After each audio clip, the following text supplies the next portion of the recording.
Just 1 week removed from the best NXT week on the planet, or this year, can both sides of the pond keep rolling? That's what we're here to find out. It's Draped in Gold, the unofficial NXT UK and NXT Aftershow. It's your host, Flobo, Boyce. Thank you so much for checking us out on Facebook, on YouTube, on Twitter. And if you're on Twitch right now, drop a like, drop a follow, because I'm trying to build that community up. So, also, you have questions, let me know in the chat. But I am always never alone. I'm being joined by the host of the Anytime Radio Show and AEW's Elite of the Week unofficial after show on the Jack Farmer Network. Can you imagine the CEO himself, Jack Farmer? What's going on, buddy? Man, how dare you bring me on without letting me know you're going to have a new intro all fired up like that? That was amazing. I got to hit you up about where you got that, because I'll be honest, my intros on Elite of the Week could use a little, a little remodeling. Well, we were doing like what, 2 months of the show, 3 months of the show. I realized it was just my name in the marquee, so I had to get it redone. So thank you so much for being my co-host. Like push me to get it done. Hey, well, no problem. I can't get enough of myself, so I'm happy to be here all the time. Thank you. Appreciate it. Draped in Gold, as always, brought to you part by Game Wars. Suit up and play on at gmrwear.com. Use promo code Flobo for a discount. Now, NXT UK just finished here. It's kind of still light on the West Coast, thankfully, as the sun is heading down quicker and quicker as we head towards winter time. I want your overall thoughts about NXT UK. They came off a week to remember. There was no way they were going to match the intensity of Ilya Dragunov versus Volta, but did UK acquit itself fairly well? Yeah, I mean, of course, you're not going to follow that up with an equal show. That was a takeover level show. So, of course, this is going to feel like a little bit of a step back, but they still did an amazing job of giving us so much to enjoy, whether it be more development in the tag team division, whether it be more development in the women's division, and the Heritage Cup. It kept me biting my nails till the very end. So I thought this was a fantastic show. If this is a step back, then I consider us all getting a good step forward either way. Let's talk about that Heritage Cup tournament first. Now, we had A-Kid, which I would say the dark horse, but I will give you credit. You did call him being in the final last week. I remember Jack saying that, and I hate the fact you're right. That's why I will forget it. Had a match against Noam Dar, one of the most cerebral people on the roster, and it came out on top. Yeah, I was really impressed by both of these guys. Look, as far as A-Kid goes, I called him winning. I felt like it was going to happen. I think he's quick. I think he's fit. I think he's exciting. I think that youth really helped him out here today to get the win and to gut it out with the endurance. It went right down to the end. And I think, like I said, that youth is really what gave him the edge here, since it did go to the very end of the show. I'm a little bit worried about his ability to hang with one of the big bangers in the final round, whether it be Trent Seven or Mastiff. And I worry about his lack of experience. I feel like he still needs a little bit more seasoning before really being able to excel in these kind of spots. But I'm guessing a guy like A-Kid has spent his entire career proving guys like me wrong. So I think it's going to be an exciting finish. Yeah, give a shout out to everyone in the chat right now. Johan Pena, Charlene Snagel, and Man Chandu. But Joyan says, I don't think the main event was going to go to the 6th round. And I was about to worry, too, what would happen in a tie situation. But it didn't come to that pass. And, Jack, I think you're right. I had Noam winning his side because, he got in Pete Dunne's face and he got this whole thing going on, but he showed himself to be a very formidable opponent. Granted, it didn't go his way, but now you're right. Even though Jack has picked Dave Mastiff to win, and now I'm on the Mastiff train, the Bummer train, I think both men already won. Both men don't even have to win that Heritage Cup, because I think Dave Mastiff is somebody who was an all-ran this time last year. I think A-Kid wasn't on anyone's top 5 list, but he's here to stay. I think the Heritage Cup was a victory for everyone involved. Yeah, and speaking of Noam Dar, I think something that I noticed today is just how his technical ability really stood out to me and just how smart of a wrestler he is. The fact that he had the wherewithal to hold on in that second round and not tap out and to wait until the clock went out, was incredibly smart. The fact that he's able to stay calm, cool, and collected, I think really made a big difference for him. And the thing that I think separates him from a lot of other wrestlers right now, it's not just intelligence, but it's experience that he has. And the fact that he's able to get in these big spots and to remain level-headed and to remain sharp, remain smart, work the different joints the way he needs to. Even though he didn't come out with a win here, I got to admit, Flobo, I'm a fan now. Wow. I didn't know that Jack is a fan. I know you said you like beating him up in the video games, but now you're a fan of that guy. Yeah. He won me over, which is rare to do while you're taking an L, but he won me over. I'm Jack Farmer. I don't like winners, so it's pretty rare when someone who loses makes you look good. Yeah. Speaking of losers in such a way, your girl Kaylee Ray thought she had the women's division like a fiddle. She was there watching that Jenny match after she called out Piper Niven, and what happened was, I don't know, Jack. I want you to explain this to me. Piper Niven, is this a double turn? Is she going to a dark place? Is Kaylee Ray the Fiend of NXT UK? Are people changing when they face her in the ring? What's going on? I thought Piper Niven was completely out of place, interrupting this promo that Jenny earned while after winning a match. She earned this mic time, and Piper had no reason to be coming out there, interrupting her, and then causing a fight. It's easy to beat people up after they've already been in a match, Piper. That's not anything special. I'm disappointed in you, Piper. You're supposed to be a professional. You're supposed to be doing better than that. But I double down on what I said about Kaylee Ray. Again, she's pulling the strings. She's making the rules. She pit Jenny and Piper against each other so quickly, knowing Jenny's viciousness and knowing Piper's, frankly, her insecurities about the fact that she's not able to get the job done. She's not able to win the title. She is doing everything that she's supposed to do. Kaylee Ray dominating the division as usual. I think she's going to hold on to that title for a very long time. I'm not worried about any matches that were announced today. So we had this aggressive Jenny, this revigorated Jenny. Now that she's dumped, what was her Jazzy Gabbert? After she dumped Jazzy Gabbert, we have this new Jenny. She's mean, she's aggressive, and now Piper Niven, who was a protagonist, doing very antagonistic things.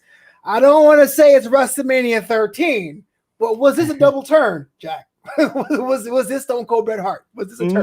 No, I don't think so. I think just as we all did before, we went into this as fans all loving Kaylee Ray and all hating Piper Niven. Wait, what? I'm sure. That's not how it happened. I'm sure no one has ever appreciated Piper Niven. No one likes her. Just get her off TV. We all appreciated Kaylee Ray. We all appreciated Jenny. I'm going to tell you something about Jenny, though.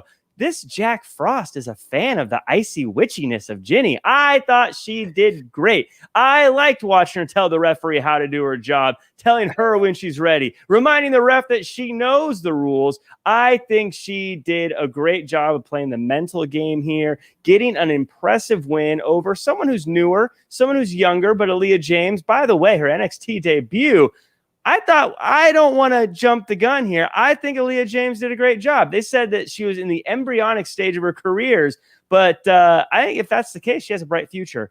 But I don't think there was a double turn here, Flobo. I think we all loved Kaylee Ray. We all loved Jenny. We've all been mad about Piper forcing her way into spots she hasn't earned. I was fine with it. I was okay. I don't know what you're talking about. We all knew who the good people were and who the jerks were, and Piper is a jerk.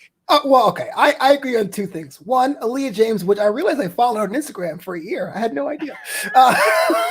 She did very well. I want to see more of her for sure. It looks like she is part of the roster full time. And I do like Jenny. I mean, she's built from Knightsbridge, and if you've ever been, it's kind of like the hoity-toity part of London, like the glitter, the glamour, the gorgeousness, the greatness. Jenny's all of that in a package. I love seeing that. But my girl got hit by a chair by Piper Niven. Now, I won't say I'm tired of Piper Niven because I want to see Piper Niven. I'm anti-Jack in that way, but she does get a title shot after just beating up the champion backstage 2 weeks from now. Falls count anywhere. Kaylee Ray, Piper Niven. Who do you got? See, I do not like this. That's why I think it's unfair. Piper had a chance and she lost. It's time for her to get to the back of the line. It's time to give people like Ginny a shot. It's time to give people like that have earned and won matches shots, and not just someone who makes a big stink and hits people with chairs all the time. Again, Piper just using her backstage influence or doing whatever it is she's doing to try to get an advantage over someone like Kaylee Ray, who I think is a fighting champion. Good on her, by the way, for taking the match. Good on Kaylee Ray for saying, you know what, I'll give you another shot if it helps protect the other women in the division. I think Kaylee Ray is doing a lot of good things and she should be commended. But I think it's unfortunate she has to give yet another match to Piper. Wait. So Kaylee Ray is a snake in the grass, and you will defend her honor and say she's giving opportunities because she's so benevolent? Are you kidding me? I think she's very benevolent. I think the world is a better place with Kaylee Ray as the women's champion in NXT UK. Okay. So, if assuming Piper Niven was off the table, and assuming Ginny was incapacitated today, who will be next in line to be the number one contender then? Nina. Fair enough. No arguments here. I know. There we go. She won a match. She's winning matches. Who did Piper beat? Ginny in an actual match. Look, anyone can come in after someone just had a hard fought match, whack them with a chair and say, hey, you're knocked out. That doesn't count for anything. Wow. She's got to have a match. She's got to have a match. First off, she lost her title shot. She needs to go to the back of the line. She needs to be having matches with Aaliyah James because Aaliyah James is new, who's also in the back of the line. That's where you got to start. I think that's where Piper should be right now, and she should be thankful she gets that shot. You're a hater. Johan Pena says Piper's going to lose, so I guess you are in agreement with Jack Farmer. I hope you're happy with that. Speaking of the back of the line, though, someone who's coming in with a bit of a splash is Rampage Brown. Makes his debut in this new continuity on NXT UK, getting shown the hero's welcome. In fact, he was shown so well, I had to look him up to see if he did anything else. Like, is he like a Nobel Peace Prize winner? Was he MMA fighter as well? But no, strictly the craft. I remember him in his TNA days way back in the day, but I love the fact this new talent is being considered a big deal. Yeah, it's always good. Like, it's so simple. The way, we talk about how presentation is so important. And when someone's presented as important, you treat them as important. And that's what's happening with him. I think if he had just come out and had a match and just beat, Jack Sparks, then we'd go, okay, whatever. But now that we're seeing the process, and I like getting to see backstage. I like getting to see him showing up, seeing the Performance Center, signing the contract and seeing him go through that stage. I think that's where we're at as a viewing audience now, as we see more and more backstage stuff, not just in wrestling, but in other sports, the documentary style filming that we see everywhere. I want to see him come in. I want to see him be presented as a big deal. And now I'm interested in seeing him have a match and seeing if he lives up to this hype. Yeah. I was texting you about it, Flobo. I want to know who that bald guy is at the training center. That guy was completely ripped. I want to see him in a ring. He looked like he was about ready to tear someone's head off. Who's that guy, Flobo? I want him on my team. I want to tell the people behind the United Kingdom Tourism Board, you have been lying to all of us, saying that you guys eat nothing but beans and bangers and mash and kidney pies, because everyone's ripped backstage like it's normal while eating like nachos at noon. I have no idea, Jack. Yeah, and there were so many just shredded dudes on this show that looked uncomfortably fit, is the phrase I was using today. Like, It looks like they're just constantly flexing. Like, it looks like it's hard to be that fit, but I think it's great, and I can't wait to see him in a match, and I can't wait to see him back up this big debut. Yeah, same here. It's kind of early to tell where do you see him or where's your ceiling, especially with the UK brand not having a second title, or because Walter is on his own plane at his own. But just judging by what I've seen in the promos there, and I know promos and vignettes don't necessarily dictate someone's career. I mean, Rampage Brown looks like a big deal, and he shares the surname of the best wrestler of all time, D'Lo Brown. So yeah, the guy. well, he better do a head shake then. Woo! What is it, man? Just I'm talking about you people in England. What's up? Your bangers and mash. Why isn't that not the name of a finishing move or a tag team? I have no. That should be our tag team name. We'll be Bangers and Mash. Bangers and Mash. We're not nothing to do with British culture whatsoever. We're just exploiting everything. Nope. And we'll never confirm which one of us is which. That is how you sell T-shirts. No one. So which one are you? Oh, that's funny. Yeah, I just walk away. No more questions. Speaking of figuring out who was who, and I'm so glad they did this though. But Eddie Dennis had a promo with The Hunt, and now Primate wears an ape mask, and Wild Boar wears a boar mask. So I know exactly who they are. That works out for me. I actually think this team works for me. It grew on me from last week. Last week was a little unsure. Promo to me, I'm sold. I think that it's one. I thought the masks were cool looking. I think it's great. It helps me remember which one's which, as you said. But something I'm really happy about is the Hunt is such a dangerous tag team, Flobo. They're so reckless and dangerous and strong and quick and could really hurt a lot of people really quickly. And so I, for one, when I saw this promo, was just relieved to know that someone like Eddie Dennis was doing the thinking for them to help control them and make sure that they're doing the right kinds of things. Don't you feel better knowing Eddie Dennis is doing the thinking for this team? Stop. No.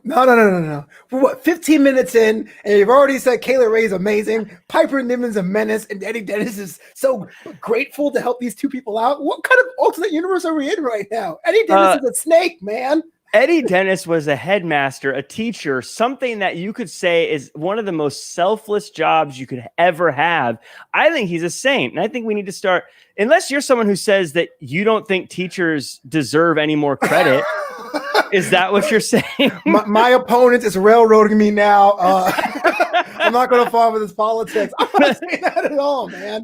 How a teacher could do a drop kick? That's what I want to know. Yeah. I will tell you what, if one of my teachers could hit a drop kick, none of us would have talked back as much as we did back Teach forever. Teach forever.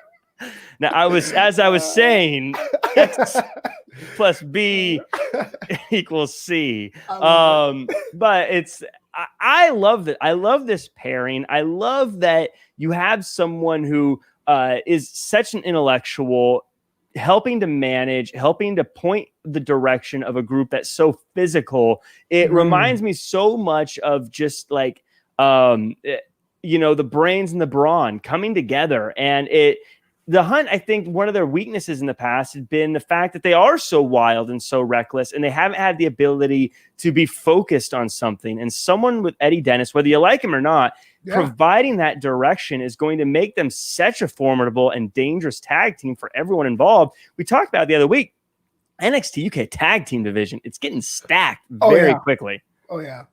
With Flash Morgan Webster and then Mark Andrews out of action, who do you want to see to be sacrificed to the Hunt in the time being? For the time being. Sacrificed to the Hunt.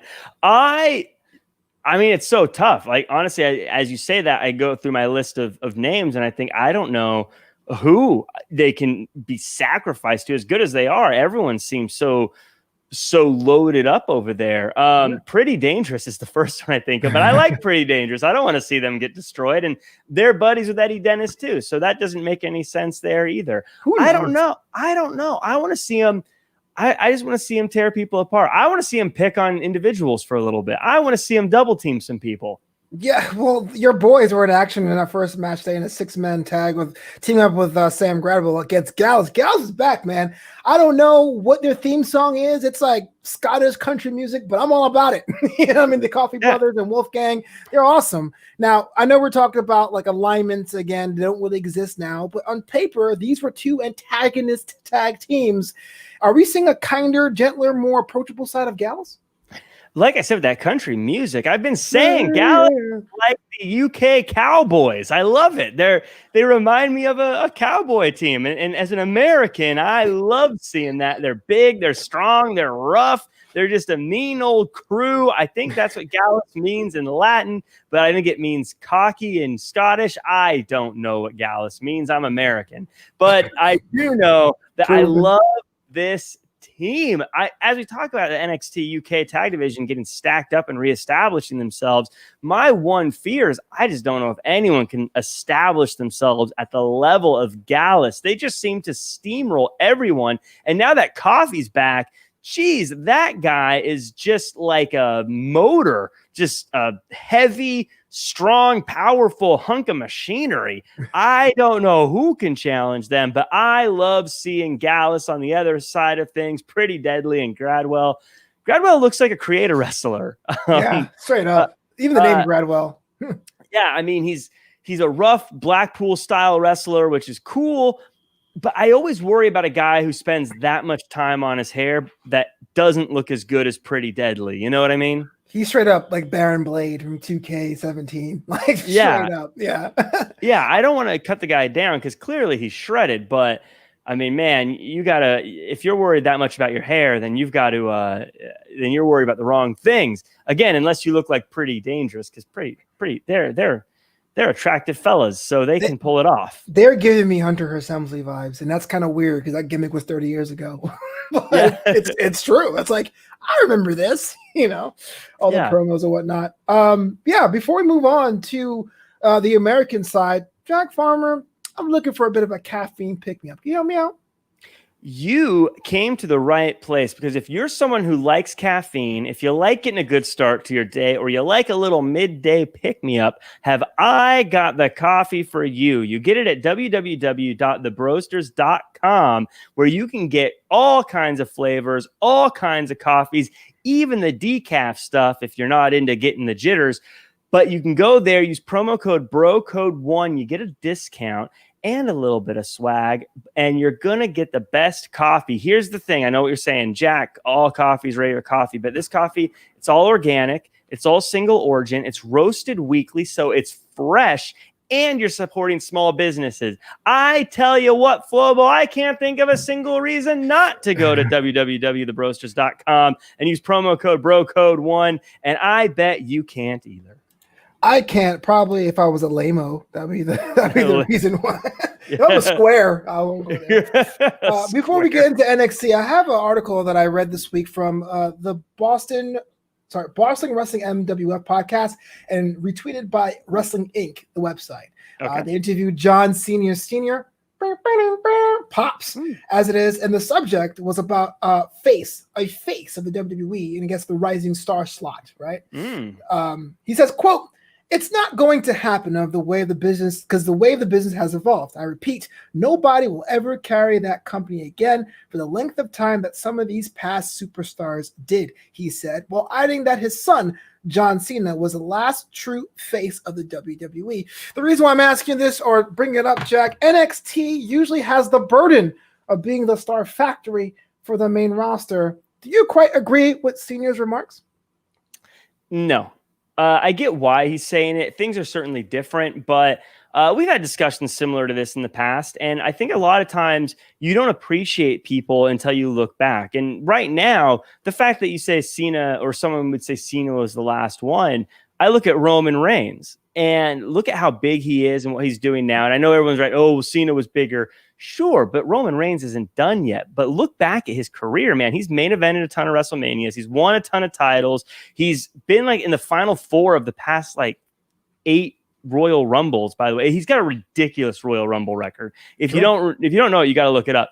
But he's a huge star, and you see the shift in how the entire WWE feels after he came back the way he did. So I think that's going to happen. It'll be different. I mean, ratings are never going to be the same because the way we watch is different. So it's always going to be a little different. I'm not going to say that it's going to be the same, but I think that there's going to be a face of the WWE in the future. And I think using Roman Reigns as the example, I think when Roman Reigns is, getting older and starting to retire and phase out, we'll all go back and go, man, he was such a big star. He was the last face of the WWE, as whoever the next person is coming into their own. Because we didn't really appreciate John Cena until the last few years of his run either. So Yeah, so he was someone that, even though he had been doing great for 10 years, we were all like, well, it's not the same as it was. We're Stone Cold, yeah. Yeah, but now that he's gone, we're like, oh man, he was the guy. So I think the same thing's going to happen with Roman Reigns. I think the same thing's going to happen with whoever the guy after Roman Reigns is, and so I think it'll be fine.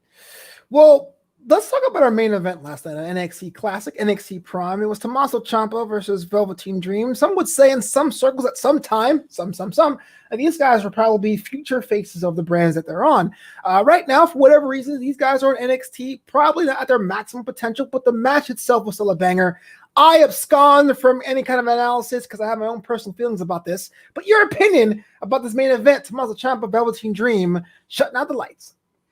I love Tommaso Ciampa. I am such a big fan of his. He's one of my favorite wrestlers going right now. I like that he comes out looking like Scorpion from Mortal Kombat. He's so vicious. Or Glacier from WCW. No. He wishes. He's vicious. He's calculated. He's focused. He's driven. Everything he does is with intention and purpose, and it's damaging. I think Ciampa could be a star on any brand. I'd love to see him have some matches with some different folks on different brands. Though he fits so well in NXT, I don't know if I'd ever want to see him leave it, but I'd still just love to see him get the opportunity to have matches with some people who probably will never be on NXT. So maybe it's one of those things I can dream about, but for the most part, man, I love Ciampa. I thought he did well. I thought he was the driving force behind this match, and everything he does seems so important. As far as Velveteen Dream goes, all outside issues aside, it feels like he's kind of a shadow of who he once was. I don't feel like he's got that pop that he used to have anymore. And there's a million reasons why that could be, but there was a time when this would have been, I believe, a TakeOver main event last year. So. Yeah. At least I know it was a match on TakeOver. I can't remember if it was the actual main event or not, but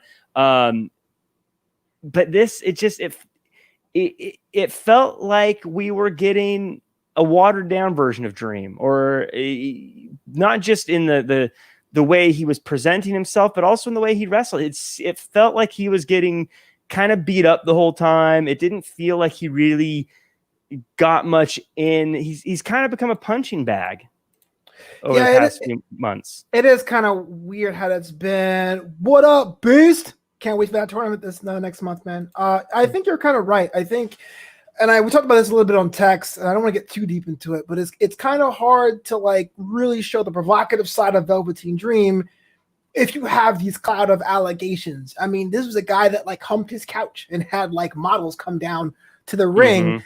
It's kind of a weird like link in the real world. Now, I knew this during his backlot brawl. He came dressed as Negan from The Walking Dead, which seemed out of character. But I really think without a live touring show, this is NXT trying to find what the next version of Velveteen Dream is. And maybe as to the detriment of his character or what the high flying stuff of it is. But the main event left a kind of a weird taste in my mouth personally. His little shot from the crowd. Johan Pena says Tommaso will never go to the main roster. That's true. He says his body can't handle it. But frankly, all three brands aren't really traveling. So it's kind of a moot point if you think about it. And Mon says they don't want to move up because we booked poorly. That's a very common refrain with fans. They got ruined on the main roster.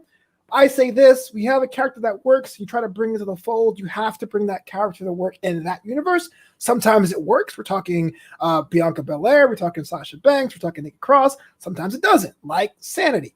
It's just, I think it's a lot more even than most fans give it to. We just know the times of the fans and wrestlers we love, they get like totally nerfed and we get upset, but I do think they get it right sometimes. Yeah, and I think it's a little unfair, too, because it's very similar to taking a show off of HBO and putting it onto NBC. There are certain things that won't translate, that you just can't do as well when you make that transition.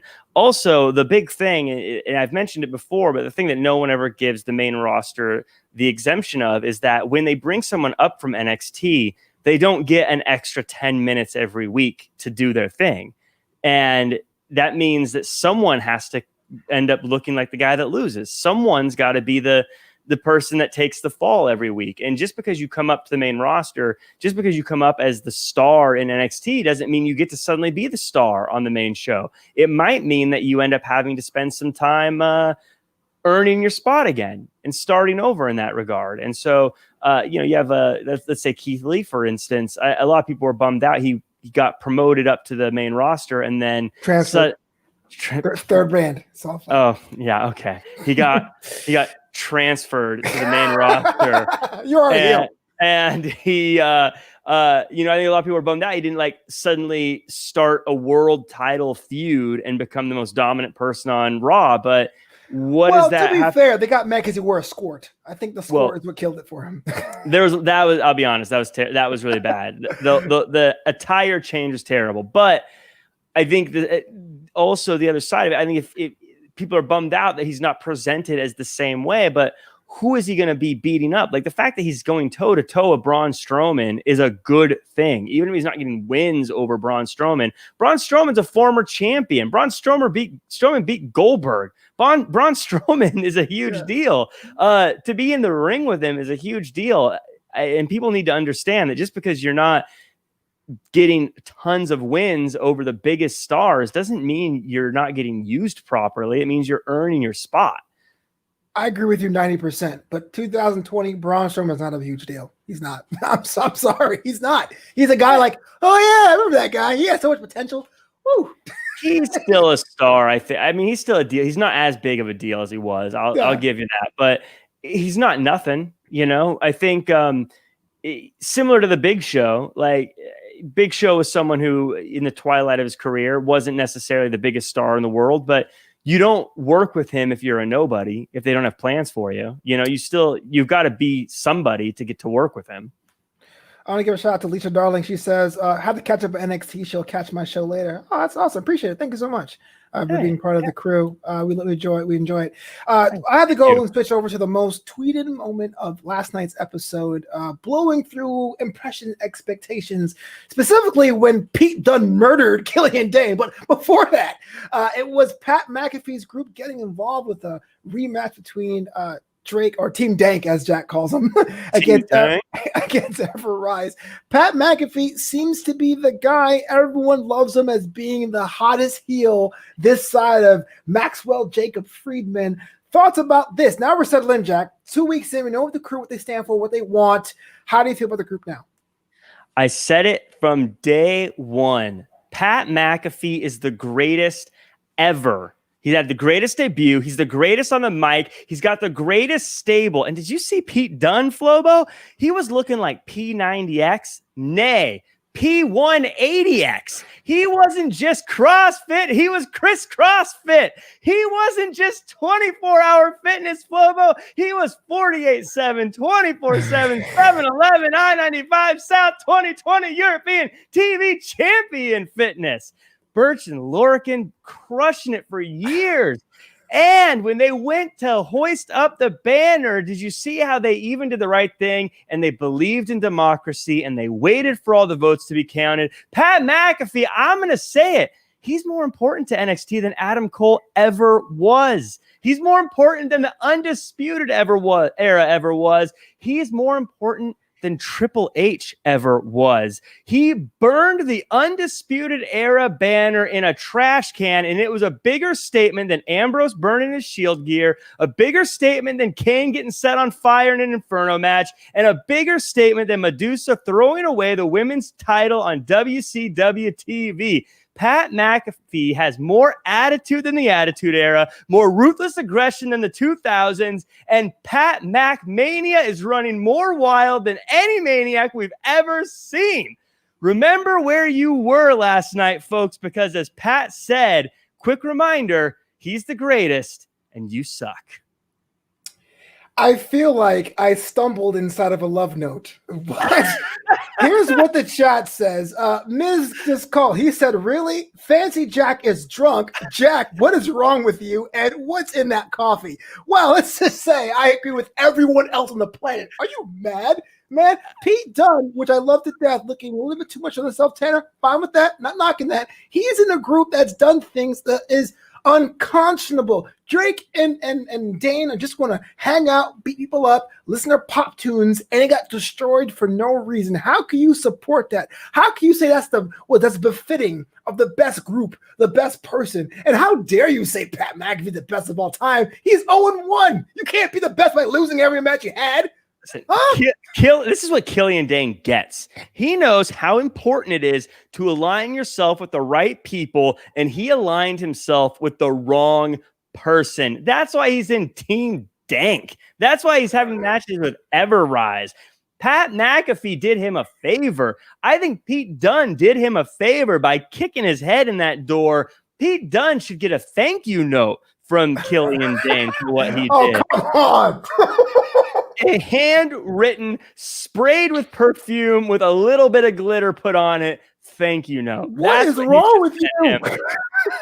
Thank you for knocking me that car door. I'm just saying Pat McAfee brings everything to a whole new level. You asked about who the next star is, Flobo, and in the chat I saw they said, well, who's next after Reigns? You're looking at him. It's Pat McAfee. He's going to lead this next generation of wrestling, and it's going to be the best one we've ever had. I think even the older folks, even the Jim Cornettes will say, man, back in the old territory days, it was good, but it wasn't this good.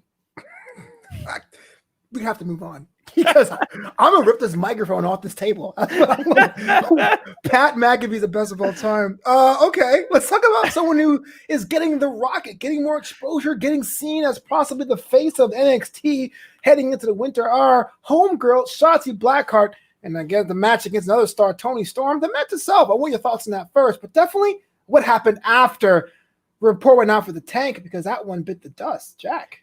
Yeah, as far as the tank goes, I just want to say I am so proud of Candice LeRae for standing up for herself. Stop doing this. You can't put over Pat McAfee. Pretty deadly, pretty dangerous, and this too.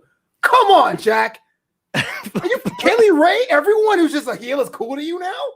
Flo, but last week I said Shotzi had no business getting involved in Candice's match, and what goes around comes around. Unless you're a tank, you're not going anywhere. But the fact is, her little toy got destroyed, and now they're considered even. And I think that's just a testament to how gracious Candice is and the kind of person she is and how kind and forgiving she can be, that she could lose the title but then just say, okay, your toy's broken. We'll call it even. And now I'm glad that Candice is going to be the stronger, bigger person and put this behind her and move forward. And that we both know that this will not go any further and the whole thing's done and we can move past it. Hold on, man. Let me ask you a question. Okay. You're sure. Candice LeRae. You've been swirling that women's championship forever. You never got it. You got beat. Whatever reason, you got beat last week. Don't you think this little petty mayonnaise, petty LaBelle, peppermint petty, to go out to the woods to roll over a tank that it's, to her credit, got like weirdly added a bit of meaning to it this week only? But still, it's kind of beneath her, though. She should be worrying about her next number one contendership. How does this solve her quest to be women's champion? Whoa. So Shotzi loses her tank, forgets it in the middle of the woods somewhere. Candice LeRae is kind enough to go find it, guard it, and protect it for as long as she could, longer than I think any of us could have done so. And she's the villain here? Yes. Point blank. Literally, yes. How do you say that? She left it in the middle of the road. She destroyed private property. I did. Then it shouldn't have been left in the public, Flobo. That's Shotzi shouldn't have left that tank where anyone could have gotten to it. Like I said, I think Candice is a saint for doing everything she could, even though Shotzi went out of her way and for no reason got involved in Candice's title match and ruined her opportunity. You're right. She's been circling it forever, and that was her chance. It was in her hands. Now, I'm surprised Candice can even walk after the spill she took because of what Shotzi did. But again, she's the bigger woman. She's doing the right thing. She guarded that tank with her life. Things didn't go her way that night either, but guess what?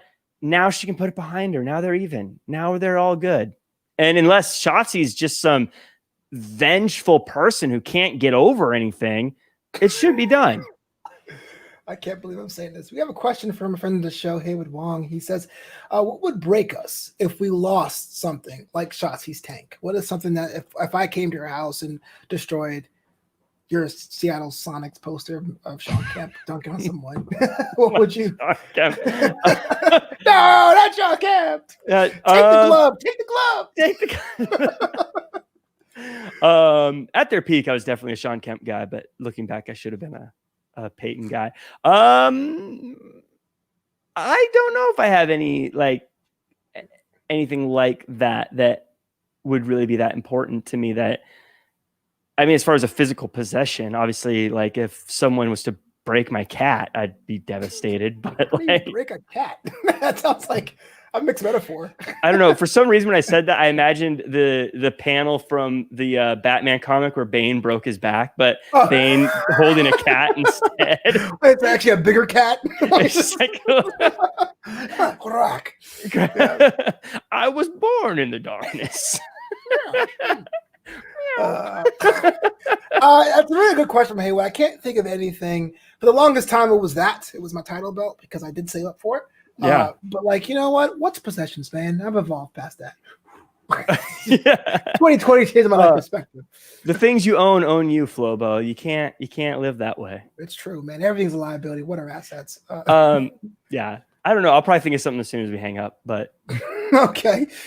Moving on, also in our women's division, because the women got a chance to be on display today. Our show opens up with Ember Moon against Dakota Kai in a classic, I thought, with Dakota Kai getting the win.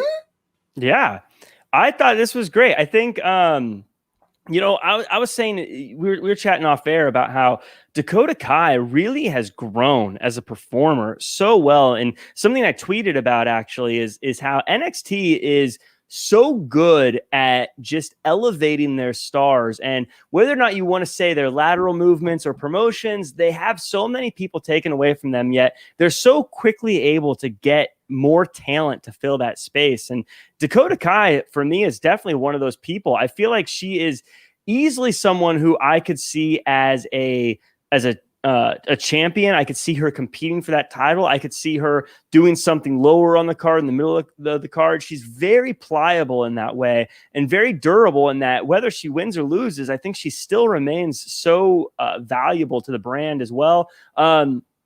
In the ring, though, what I really like about her is she's one of the few people that understands that this is a conflict business, and she makes strategic partnerships with people like Raquel Gonzalez. But other than that, she knows that she needs to take people's spots. And Ember Moon came in with a lot of fanfare and history and had quite the enviable spot.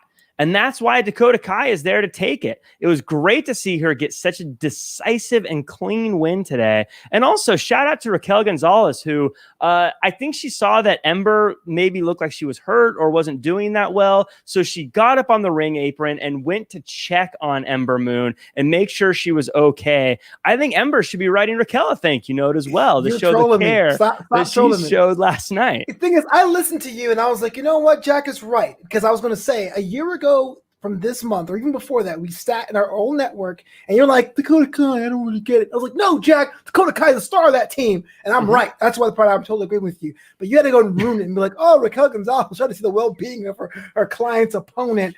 Here's a question for you that's going to get you triggered if you're lucky, if I'm lucky. The way that Moon is presented, now this person that can brawl, that can go high fly, that can hit really hard, some would argue that she is the Jon Moxley of the NXT Women's Division. Agree, disagree?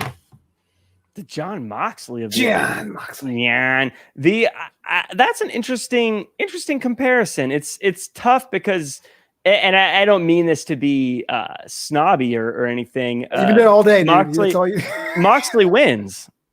That's the difference here. Ember Moon didn't win. I think with Ember Moon, once people know who listen to the show, they know that we DJ weddings when there are events happening in the world. And I remember I was DJing a wedding for this groom, one of the coolest dudes you've ever met. And they had pictures during the cocktail hour before the big grand entrance of him at parties. And he's the guy that would always like dance on tables and like run around in his underwear and sing karaoke and all this other stuff. And it was time for him to make his big entrance. And he was like so nervous. I'm like, dude, what are you nervous for? This is like this is your thing. You're going to be great. You're going to walk out there. Everyone's going to cheer you. It's going to be amazing. And he says to me, it's easy to be the center of attention until you're supposed to be the center of attention. And right now, Ember Moon is supposed to be the center of attention, and it's not easy to be in that spot, but she needs to find a way to keep that attention because she knows better than anybody. Once you lose it, it's very hard to get back. Now, she got angry about halfway through this match and really started to ratchet up the intensity, and that's when they started bringing up the whole Ember's Law thing again. But I think that when you're in the ring with someone like Dakota Kai, with someone like Raquel Gonzalez on the outside, you can't be waiting until halfway through the match. You need to come in ratcheted up. You need to come in ready to start being that Jon Moxley comparable. You can't wait until the last minute because that spotlight's not going to wait for you to ratchet up. It's going to move on to someone else, and I think it's moving to Dakota Kai. Oh, yeah. Shout out to the friend of the show, Cedric Welton, who says, I argue Tony Storm is getting a better push in number. I do, too. That's not even an argument. That's literally what's happening from the day that Tony Storm said she was coming back right before Ember showing her up. Our last little note in the women's division was actually my favorite storyline. Xia Li has another bit of a letter sent from Boa, an associate of Boa. It's in Chinese.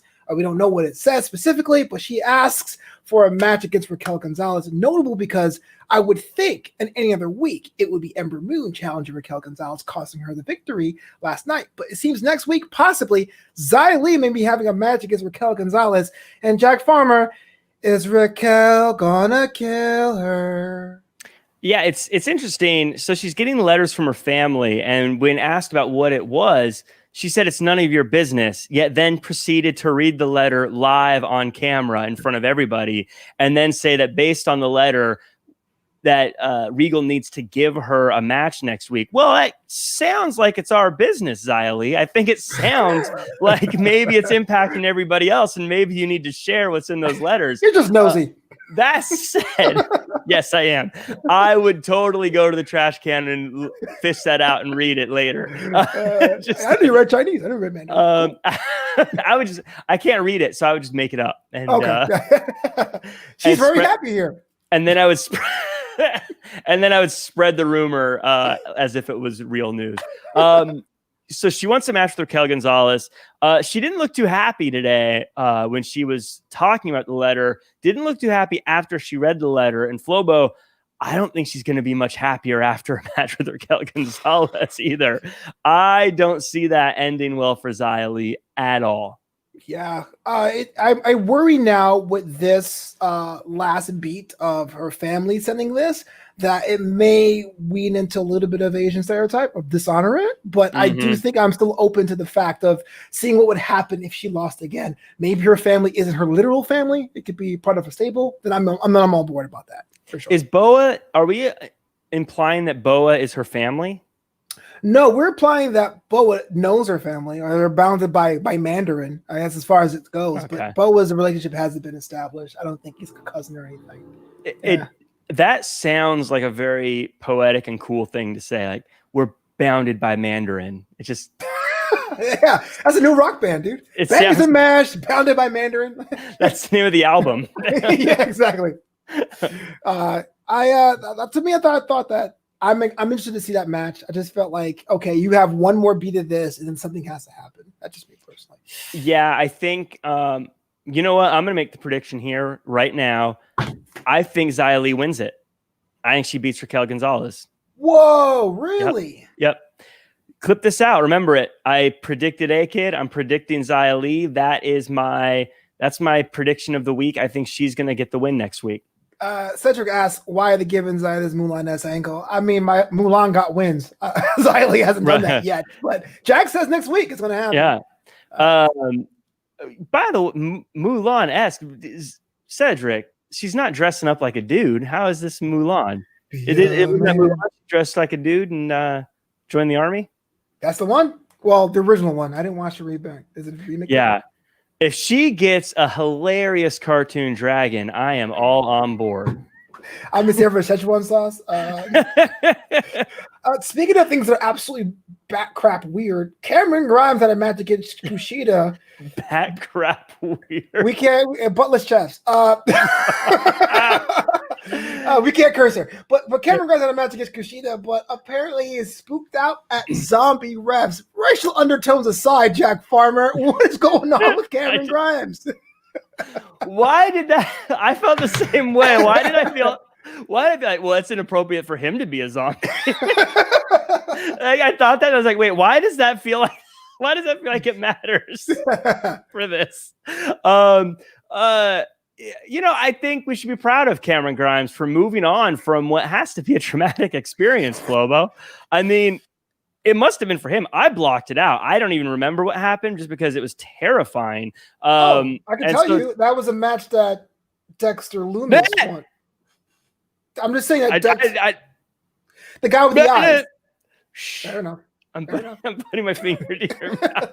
What's wrong with me saying Dexter? No, stop. Just stop. Okay. Yeah. The opponent. He look, I want to say this. Cameron Grimes has worked the toughest schedule of anyone in wrestling over the past few weeks.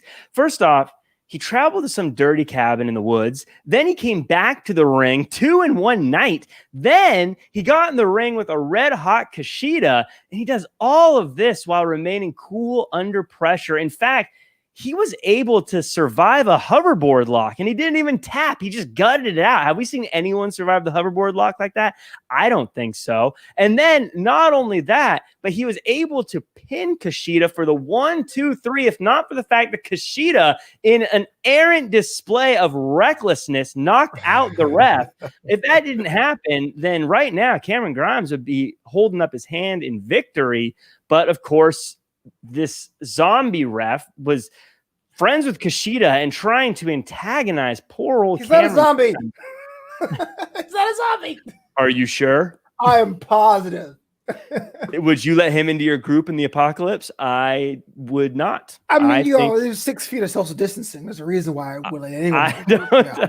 I'm not 100% sure he wasn't bit on the arm and now hiding it from the rest of the group. Everything's breaking down in NXT, like your boy Jake Atlas swinging a bat in a parking lot. Why, Jack? Is he your boy, or are you more of a Legado de Fantasma guy? And how dare Jake Atlas defend himself?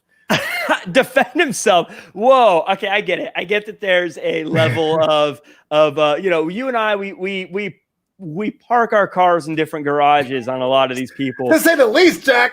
But I don't understand how you could say he defended himself when he rolled up on these guys from behind in a parking lot and attacked them with a baseball bat. Yeah. I don't understand how he can go around the Capitol Wrestling Center parking lot beating people up. I think Escobar needs to file a grievance for his safety, not just for himself, but for everyone else in the WWE. Flobo, if this stuff isn't addressed now, you know what you get? You get retribution.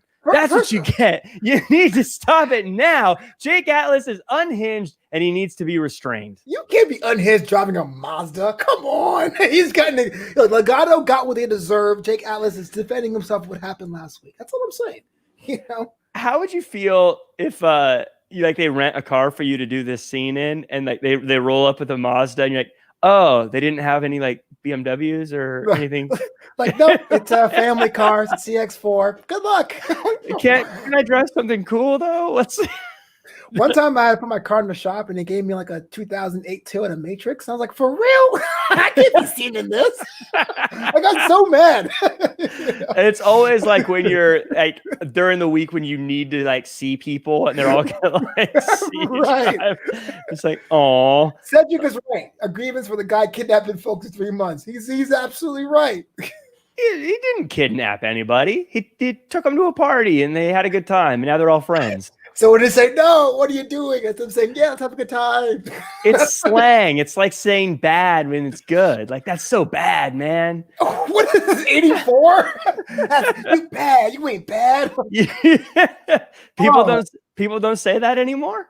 No, they don't. They absolutely don't. Oh, that's embarrassing. You know what's bad is really bad. It's your boy That's a Statch Can with his schooling. Another week of this, just beating up the beat the roster of NXT Academy graduates or Academy students before anyone gets involved. Before Austin Gray gets involved, he's pretty much going to go through the entire roster. Thoughts about your boy Timothy Thatch?